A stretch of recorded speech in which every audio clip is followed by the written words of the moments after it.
Hello, everyone, and welcome to episode 51 of The Hopenning. The Hopenning is a place where hope happens when you open yourself up to it. And we have created a space here that is positive, uplifting, and more than anything will bring you hope. I am Fran, and I am a 34-year veteran elementary school teacher. And I am also a part time rapid transformational therapy practitioner. And my beautiful co host is Marina, and she is a full time clinical hypnotherapist specializing in rapid transformational therapy. She is also a very well known opera singer, and she lives Not in. well known, not well known. No, no, no, You are no. to me. You are to me. She lives You're in. so sweet. No. She lives in Calgary, Alberta. Most of the time, she also has a beautiful home in beautiful British Columbia. I myself live in northern Alberta, Canada, and welcome to the Hopenning. Today, our topic is drum roll, please, Marina. We are going to talk about living a life without judgment. And so, zip, because it is awfully hard to live a life without judgment. Extremely hard. Marina, I have been trying to do that. Actually, I've made it part of my New Year's goals to try to distance myself one step backwards from making judgment because it is something for me that is difficult. I mean, I do this in my career. I've been a teacher for most of my life, and that is just what we do. We mark, right? We put grades on things, we assess. That's what we're paid to do. We are paid to teach and then assess, teach and assess. And so, if you were to ask my beautiful daughters, if mom is a non-judging person, they would absolutely tell you the truth. Yeah. That is something that mom needs to work on. Yeah. So, Marina, tell us your story and why we have chosen this topic of non-judgment today. Well, Fran, it's kind of a loaded question, and yes, I think our default in life is definitely to judge, and to judge somebody in how good is their knowledge, how much did they learn. It's a completely different thing than to judge people. You know what? She's mean. She's a bully. She's a horrible person. She did this to me. She did that to me. I hate her. I don't like the way she dressed. I don't like the way she wear her hair. I don't like that she puts fillers in her face. That's judgment. That is judgment. And that is the judgment I want to really talk about. Um, yeah, you were mentioning opera singing. I was an opera singer for a very short period of my life. And it was the judgment of myself that made me stop, in part, and not believing that I was good enough, that self-judgment. I have alluded many times in our show over the last year and a bit that my childhood was, in my opinion, not nice. And I can go into a lot of details about that. To the point where in 2019, I wrote a book. I finished a book, a long, long, long book that would read like a soap opera. I worked with Dream Sculpt Media, and my coach through that, I remember he sometimes would have a Zoom meeting with me, and he's like, oh, I had sleepless nights because of that chapter. And that is the very dramatic rendition of what I see my childhood as. And that is in a very big way maybe what have driven me to be where I am today, to be a person who is trying my best to help other people to heal as well. Because, in my opinion, I have come from a lot of rejection. I became the scapegoat in a narcissistic environment to more than one narcissistic person, where even today, it doesn't matter how good my intentions are, they will never see that. They still label me today as a troublemaker, as whenever I'm nearby there's drama. They still see me as a lot of things that I know in my heart of hearts I'm not. So to grow up in an environment where I felt like I was never seen, that I was labeled from a young age as the troublemaker, as the difficult one, and the list can go on and on and on. It clouded my judgment of myself a lot. And deep inside myself, I always felt that, but that's not who I am. And when I had to get to know myself and ask myself, but yeah, why did I speak up in certain situations? It's because I've always had the desire in myself to fix things. And that was never seen. And even today, if I try to offer help, it will be demonized. So I have written that book from that pain perspective, from the feeling of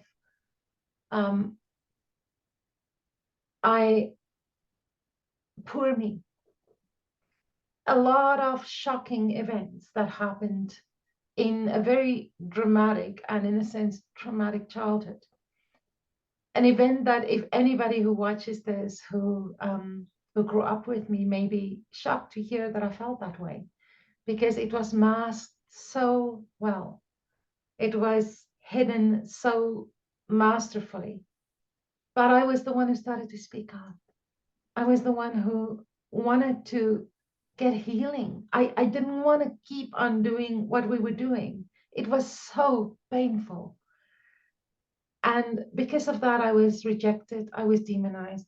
Over the last few years, getting a lot of healing, I felt very compelled to reach out to specific key players in my life, who, not knowing what went on in my family home, who have harshly judged me and ridiculed me and labeled me on the outside, when all I wanted to do was to survive, where my intentions were so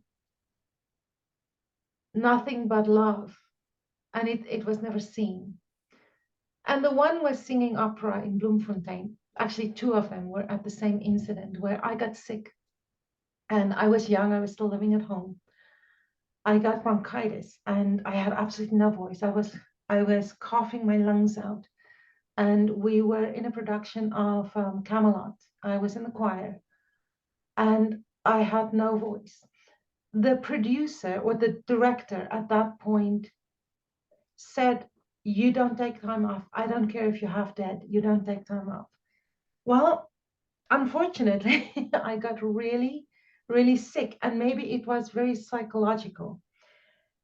In my home life, there was a tremendous amount of drama that I don't know if I will ever be willing to share that publicly. And that's maybe one of the other reasons I never published that book, because I still feel that sense of love towards the people who hurt me.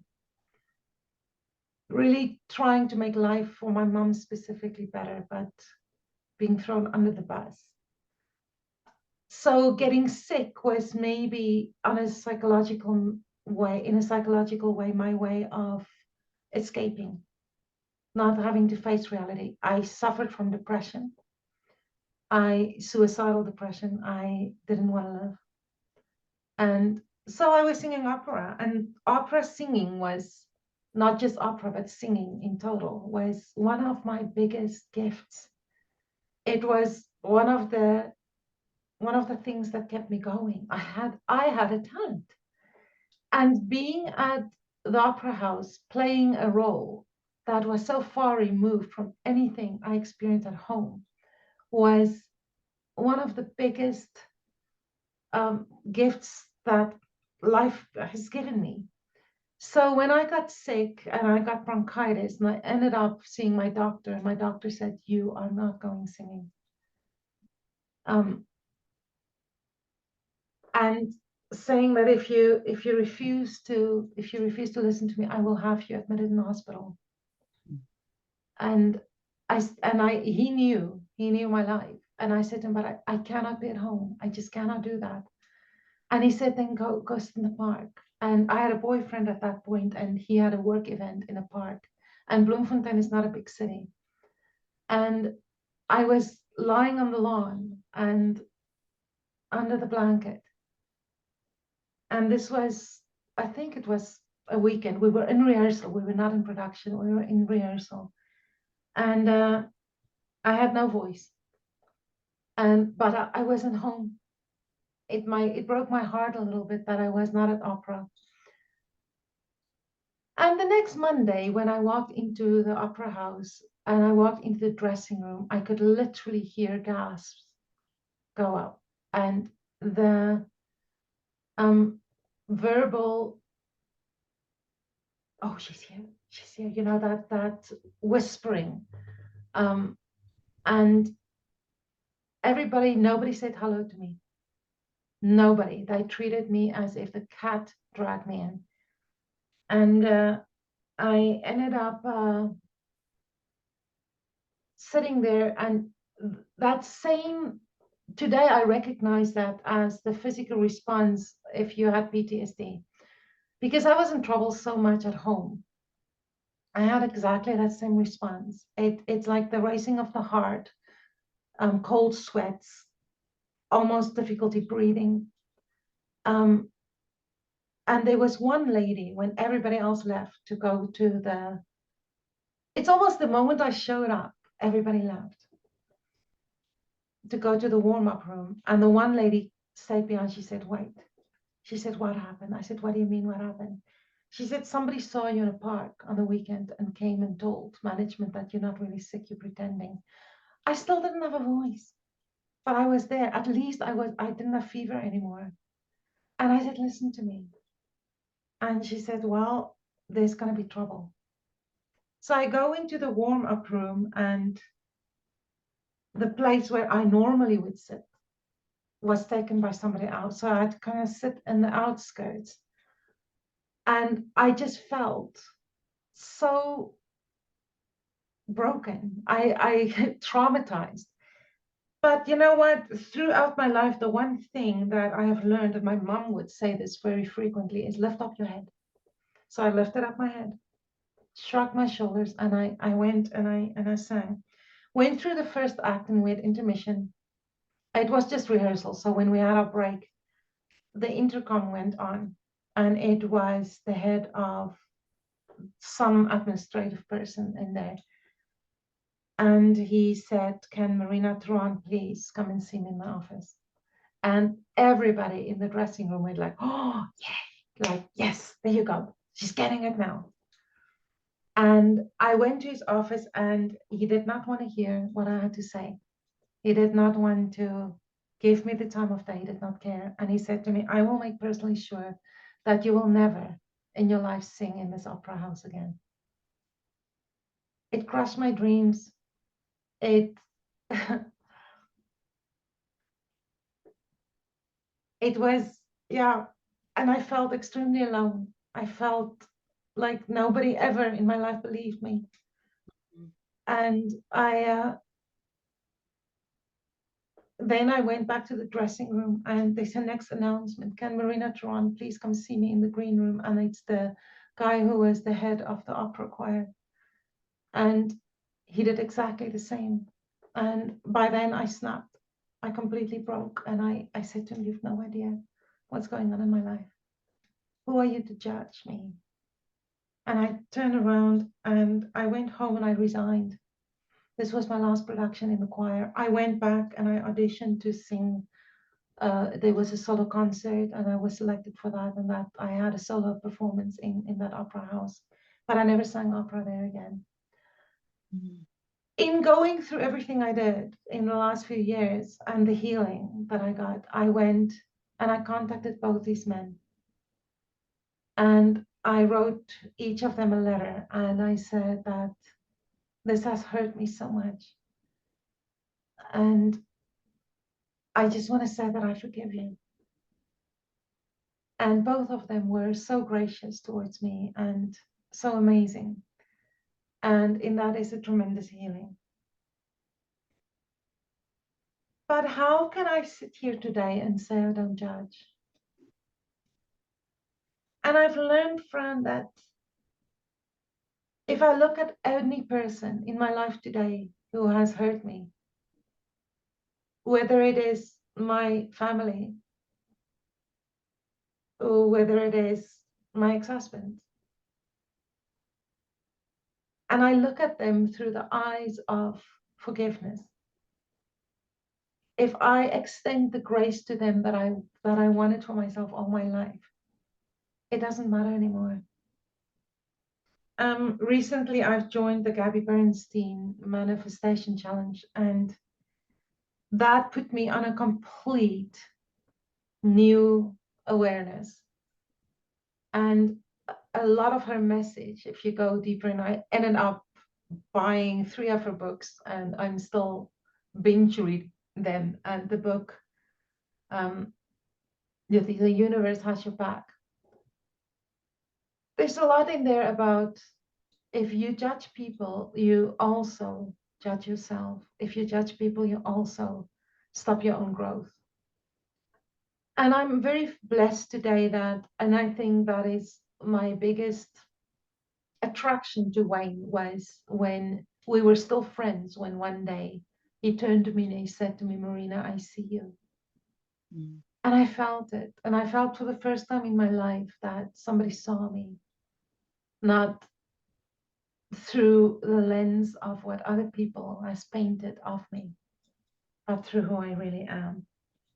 And I cannot tell you how much in my life I longed to hear those words from my family, and I never got that.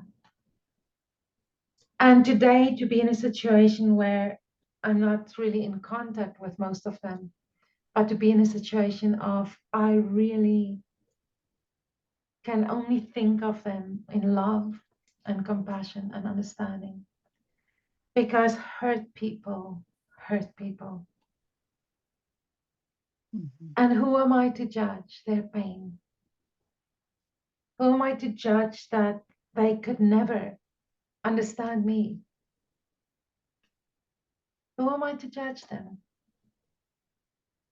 And in that is a tremendous freedom. And I know that one day I will rewrite that book. And it will be all about, in every one of those painful situations, how to extend love, grace, understanding, and no judgment to them. And I cannot tell you I'm an expert on this. I'm a work in progress, but sometimes awareness is the first step. So that's my story, part of my story of no judgment. Definitely, awareness is the first step, and awareness and acceptance, right? Double A's. Awareness and acceptance and appreciation is in there as well. Until I think I think it's all, they all go together, because until we can accept and be aware and accept and appreciate, they continue to work together, right? It's almost as though when we can appreciate something, just find one thing to appreciate, it kind of opens up the light so that you can be more aware and be more accepting and then be more appreciating. So when we look back at our past, whatever it is, it could be in the relationships we've been in, or family of origin, or our own family right here and now, and our friends and the relationships that we have here right here and now, we can get ourselves on a pity path. I think what did you call yours when you wrote your book? Something about self-pity, or something to do with pitying, right? I was the victim. Victim, Yeah. right? So we can remain in that victimhood and be judging and be everything. But perhaps, like, if we are to not judge ourselves ever, if we are to just accept ourselves like a good parenthood, right? If we were to just accept ourselves and we could look back on the self that wrote that book and say, it's okay, honey, that's the journey that you were on at that time. At that time, that's what you needed. It's neither good nor bad, but it was what was needed in order for you to progress into the next phase where you can look back in appreciation, or you can look back in acceptance, or you can look back and be more aware. I find for myself, the more longer that I stay in a place of appreciation and gratitude, the more accepting I am of my own self, of my own weaknesses, my own the faults, right? Because as long as I'm judging, as long as I'm staying in that judgy phase, it's exactly like you said. There's that little part of my brain, that little niggling part of my brain that says, well, you think that she's overweight, Fran? Well, look at your thighs, or look at your rear end, or where, it's when we're projecting onto somebody else, it's so easy to hold that mirror up and say, whoa, yeah, right. But when we can be appreciative and just no judgment, then it's so much easier to accept ourselves and Right. love ourselves. I mean, it sounds hocus pocus or woo woo, but there's beauty in that truth. So, Marina, you say that if you were to rewrite the book, if you were to rewrite the book, the events of the book didn't change, right? These events are what happened, but you're looking at them maybe with a different set of glasses. So, without having to name names or anything, what would you choose to say in addendum or in addition to? So your editor, when he was reading that chapter and he said he couldn't sleep at night after what you had written, where would you go from there? What would you do differently, or what would you add to it? I mean, hindsight is 2020. And yes, I was the person who, for some reason, a lot of difficult situations came to me first. And I would be like, no, we have to speak the truth. We have to tell the truth. So if you reveal a certain situation to the family, I did that at that point in my life with an energy of creating a punch. I would think twice about that today, and how can I soften the blow? Facts are facts, and there are certain things that we cannot undo, and we cannot undo the past. None of us can. And if I have to tell the same story again, Fran, let me talk about energies here for a little bit. Everything in life is energy. Love is energy and hate is energy. And complaining is energy and gratitude is energy.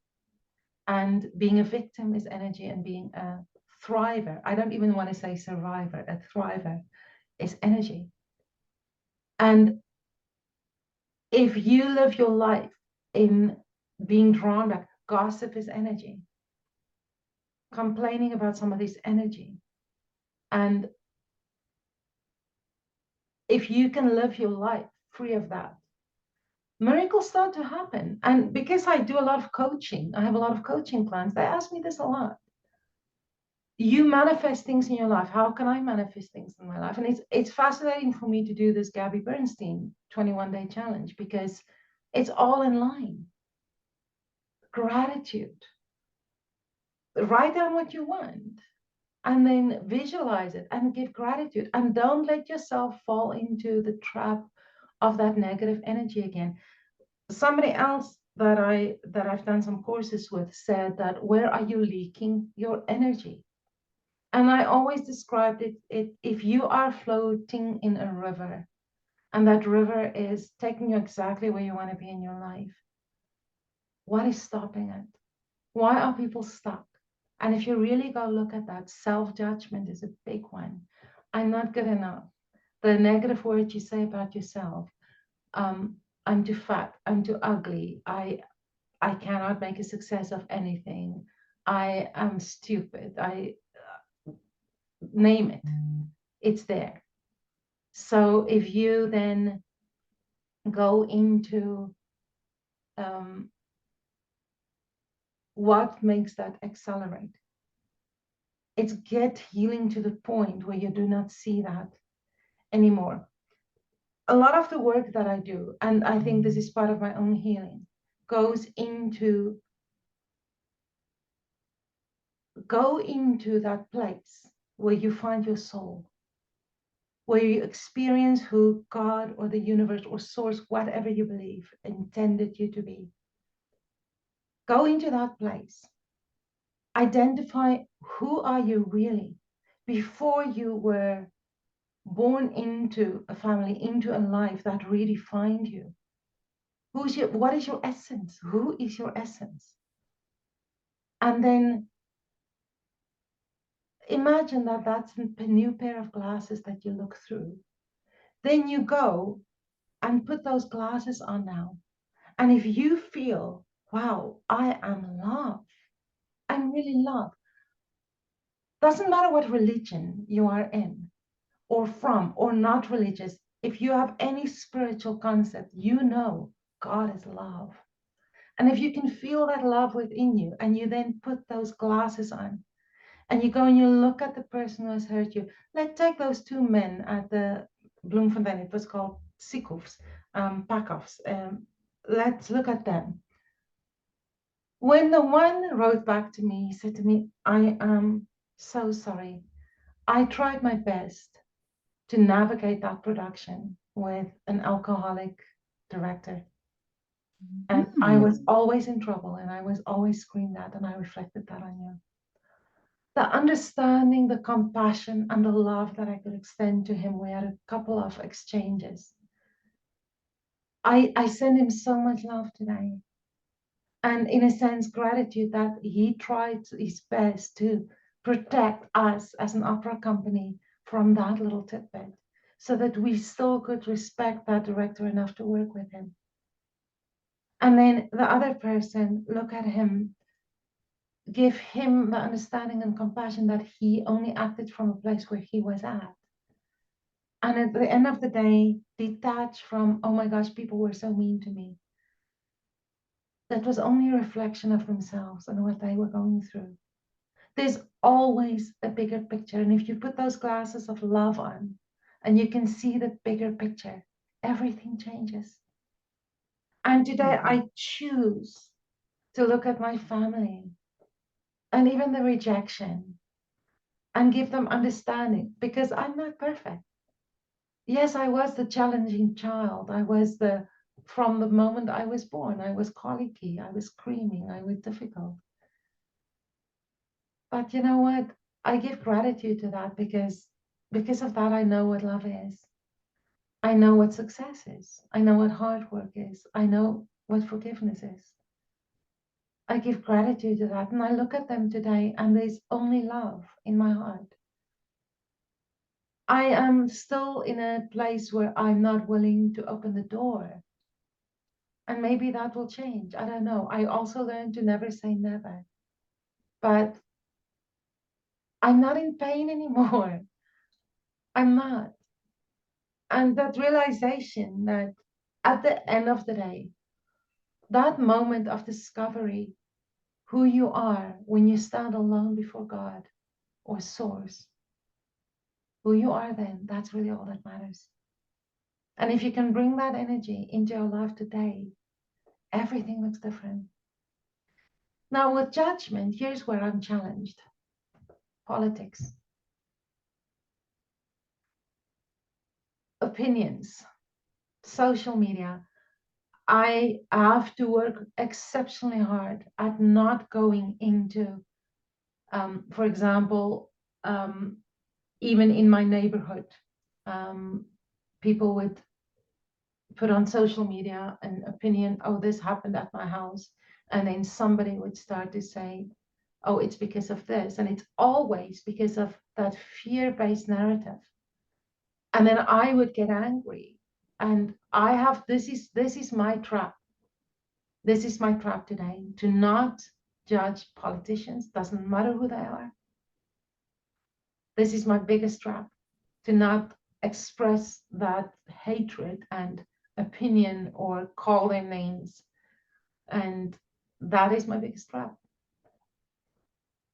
And that is, I think you're not alone in that, right? I think there's a mindset here we live in Alberta, but I think it's a North American mindset that of privilege, right? We have a mindset of privilege, and I'm like, my God, I pay a lot of taxes, right? Canadians, we get into the mindset of, my goodness gracious, because I pay so much taxes, I should be privileged to be able to do so much, whatever it is, or my street in front of the house should be like done, or those potholes, or we it is truly a mindset in North America of privilege. And I found what really broke me of that sense, because I really had no idea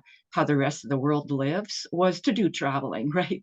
When you start to travel and you realize, oh, it is a really limited amount of people in the world who have the privileges we do here in North America.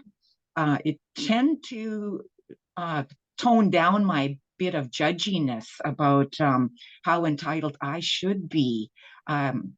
Because of who I am and the color of my skin, and on all the rest of that, right? And it's quite an eye opening, actually. But getting back on the topic of judgment, we talk about when we allow ourselves to judge good, bad, ugly, too tall, too short, too whatever it is.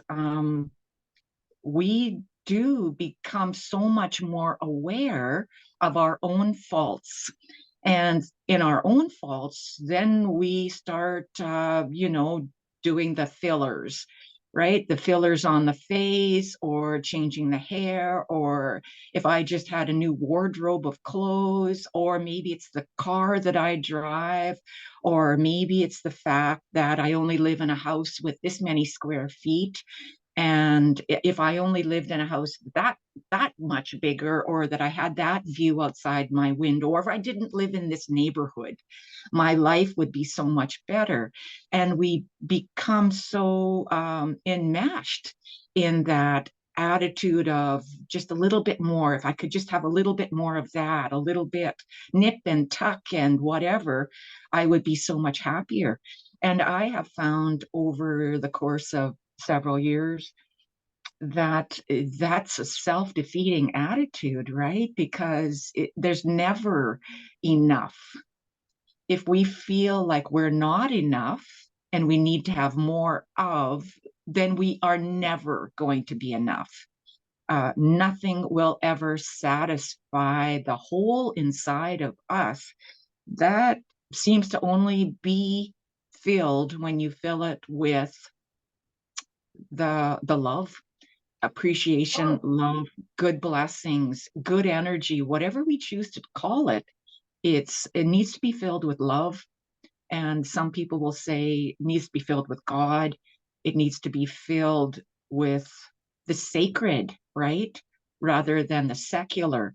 Uh, and that brings up a whole other story about our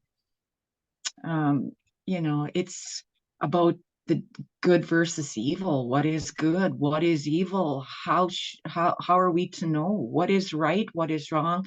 I mean, we can try the best we can, and the best we can has to be good enough. It has to be.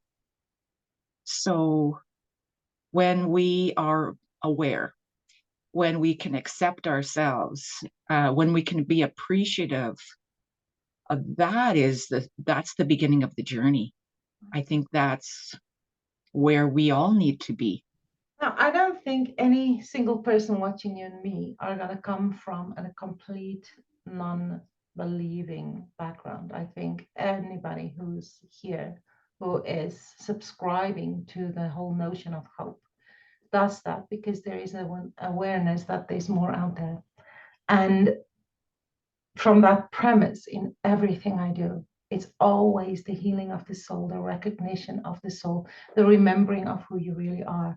Who are you? Who is the part of you whose body is going to expire at some point? And we don't know the date, we don't know the time. But there's a part of us that will still exist, that will never go away. Who is that? And if we start to nurture that and grow towards that, then everything changes. Nothing we do to our bodies will stop it from expiring. It may prolong it, which is a good thing. I subscribe to healthy living. I used to work with seniors. I know the difference between somebody who neglects their bodies and somebody who loves their bodies. I made a vow to myself many years ago that I will age well, that I will be the grandmother rolling on the floor with her grandbaby. And I promise you, I'm doing that. And pain-free, easy. That's choice. That's choice. But none of us can prevent aging unless it's an early death. So what is the most important part of us? There's such an emphasis in today's world on this. Beauty is really not this, it says. And the sooner people understand that, the sooner they heal themselves. I work a lot in emotional eating. And 99% of those people cannot see, when they first come to me, they cannot see the inner beauty. Not at all. And my biggest job is to let them see that. Because if you cannot see that, if you cannot love yourself, your essence, only then can you bring that balance in of loving this, of accepting it. So, how does what we do, rapid transformational therapy, help in our topic of the day, the non-judgment, the withholding judgment, the not even seeing, not, like if I were the Dalai Lama, I would like be able to not even see the evil, right? I would only see good. So, I mean, that is like, up there somewhere, like with Jesus. But being just an ordinary human, I'm on the journey. But what does rapid transformational therapy, hypnotherapy, how does this help, Marina? Well, I think it comes to the belief of the therapist. And when I do this, there's a part of our therapy we do is we do the upgrade.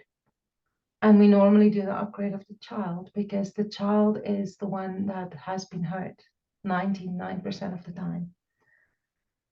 We give them the power, we help them through different tools to see that they don't have to be today in the adult world that 3-year-old child who was abused anymore. That's not them anymore. And we'll let them repeat, that's not me anymore. But I take it a step further. It's very seldom that I do not do this, but I take them in to go meet their soul, to upgrade to who they really are. If they can remember who they were before they were born, and that's what I do through hypnotherapy, and then they experience bringing that energy, because it's all energy, back into this world. Everything looks different. Let me give you an example. I have a client who has this liver situation that she was born with. And ever since a very young age, and it has everything to do with the food that the liver can process and cannot process. Ever since she was born, the first thing But she can remember her very first memory is there's something wrong with her. There's something wrong with her. And she now is in a life where she's so limited in the food that she can eat. And it's becoming such a big issue that all she does is eat. Whenever that food is available to her, she eats too much of it. And so how do you stop that? So letting her remember who she were before that label was put on her, and letting her remember that she came into this life as a little baby who had the ability to say, I'm full. Doesn't matter if she cannot eat certain foods. We know a lot of people with food allergies. We're not going to encourage them to eat that. But that doesn't mean that the food that they are not allergic to, they need to overeat on. So who was she before that label was put on her? And she is such a loving, caring woman. And she could remember that. She could remember, oh my gosh, this is who I really am. Now bring that loving, caring and see it as a big bright light and put it in your own heart. Can you care for yourself first before you care for somebody else? Can you bring all that love and give it to yourself first? If you pray all your life, bring me love. I want to feel love. You're never going to get it. But if you pray, let me be love, that's when it happens. And it's exactly the same thing. So let her understand in that upgrade. Let her upgrade, remember who she was. There's a whole process I do. Before she was conceived, who was her soul? It's fascinating to see how this unfolds. It's fascinating to see how this changes a life. And then bring it back. Now bring back that pain, that new vision of if that love that you now are is a pair of new glasses that you put on your eyes, and you take that love and you now go look at your mother's reaction of always being afraid, like if you don't eat this, then you're gonna die. Put those glasses on and look at your mother now. Oh, it's because she loved me so much. Okay, now forgive her. I love to bring the Ho'oponopono in here. I'm sorry that I got angry at you for making sure I ate all that food. Please forgive me for it. Thank you for caring so much about me. I love you. And then have a dialogue. I took it too far. That was me. I took it too far. You just wanted me to live and be healthy. I took it too far. If I could eat this kind of food, I didn't just eat this much. I ate that much because that's all I could eat. So forgive me. Forgive yourself. And then start to love yourself enough, because if you were scared that this liver disease was going to kill you, now obesity is. And I don't like body shaming because I've been through that all my life. However, when you become a certain age, all the extra weight does result in other issues. And I had to pay the price for that in cancer. It's going to go somewhere. So why shorten your life? Why be that obese grandmother who cannot play with the children, whose knees cannot carry her anymore? Why not love yourself enough to say, hey, you know what? Quality of life. When I did my singing over Christmas, we sang at a place for very, how can I put it? For seniors who could not do very much for themselves anymore. And that is what I want to prevent in myself. And because I work with seniors, I could see the difference. And if we are in the unfortunate situation where we need all the help that we can get, can we make sure that we are so old that it doesn't really matter anymore? But it's when people are too young, in my opinion, to be in that situation. And it all comes back to how much do you love you? Everything is about that. The energy, the love. Let's come back to judgment. If you judge somebody else, isn't that just judging yourself? If we It's a reverse, comparison. if you It's a reverse the comparison. saying, sorry, Fran, I didn't want to interrupt you. If you reverse the saying that I quote a lot of times from the Four Agreements, or whatever, I have it here. Whatever anybody say or do is a reflection against you, is a reflection of their own story. There's nothing to do with yours. So turn that around. Whatever I say and whatever I do against, towards somebody else, is a reflection of my own reality and my own story. So if I can have the grace to not judge, I'm also not judging myself. And I said earlier, it's a work in progress. I have to catch myself a lot. And I cannot promise you or anybody that I will ever be perfect in it. But it feels good. Mm-hmm. And I catch myself a few times a day when I watch TV, when somebody calls me and tell me, oh, you know what this person did again. To take that deep breath in and say, I feel so much compassion for her. Instead of, wow, let's continue this narrative.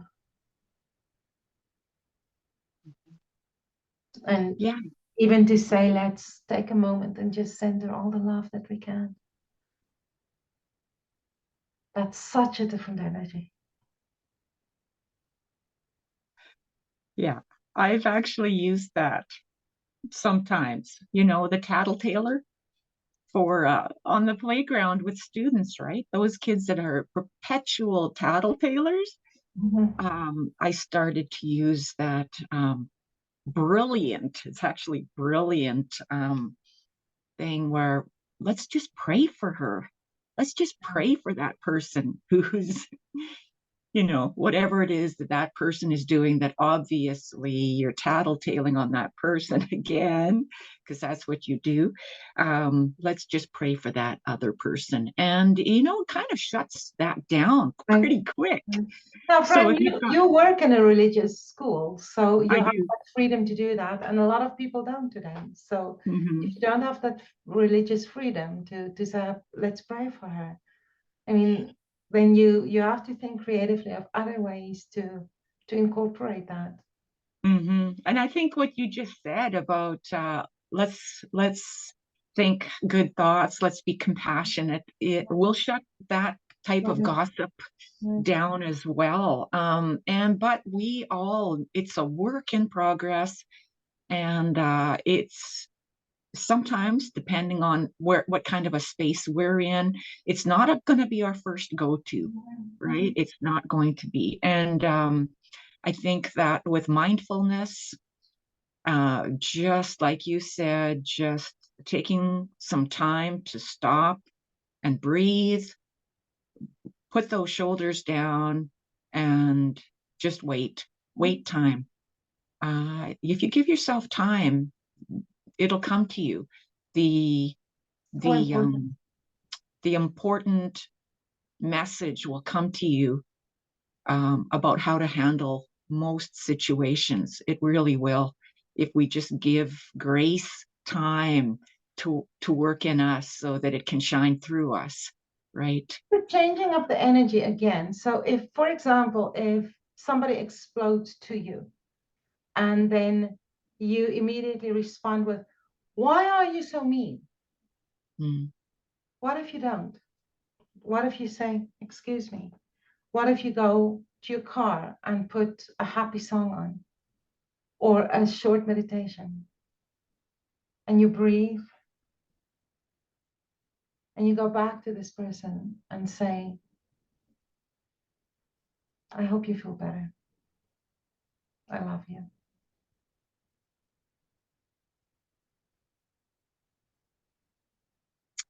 Well, it's been very interesting, Marina, and I hope that we have brought some hope to others who are watching us today or listening to us. And do you have any last words that you'd like to say about the topic of judgment, withholding judgment, and non-judgment, really? Because non-judgment is all part of it. Well, you know, Fran, I think from my own experience, when this came into my awareness, it's just a self-reflection of how many times in my life I have actually judged people, and how many times I still do it. Traffic. Somebody cut you off in traffic. What do you do? Mm-hmm. If you withhold judgment in that instance, and just again step on the brakes. And I think that's a great analogy. Instead of accelerating and say, no, bleep, bleep, bleep, bad word, you're not going to cut me off. Step on the brakes. Mm-hmm. And I think that's the right analogy for this, because take a breath, don't judge. It's work, it's effort, but it does change things for us. And at the end of the day, all of us are here because we want hope. All of us are here because we want a better life. I have emphasized over the last year and a bit a lot that I don't watch news. And it's the energy, because the moment I do, I get the energy of fear. And I do not like to live in fear.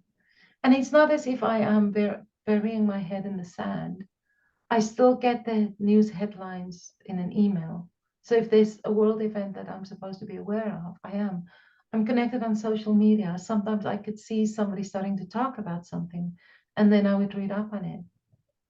But nobody has the power over me anymore through commercials alone to manipulate and hypnotize me into wanting to go eat that burger. And so it's all the energy, the protecting your own peace at all times. Live in gratitude. Don't judge. Be neutral. Be neutral. So Mm-hmm. with that, I am living in absolute total great gratitude that over the last 4 years, I went from poor me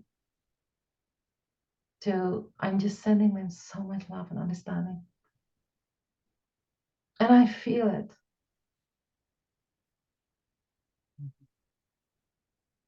Well, thank you, Marina.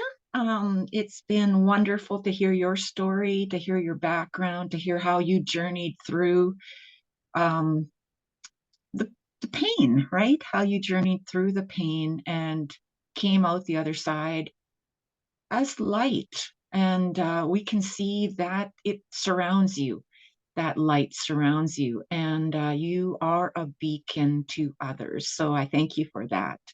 And I thank you to all the viewers that stopped in today.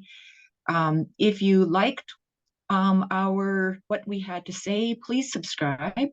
And we try to bring the best of hope to you each and every week. So it's a pleasure to have you here, and it's a joy and an honor to see you as well.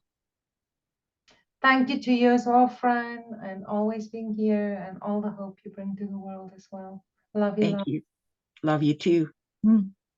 See you soon.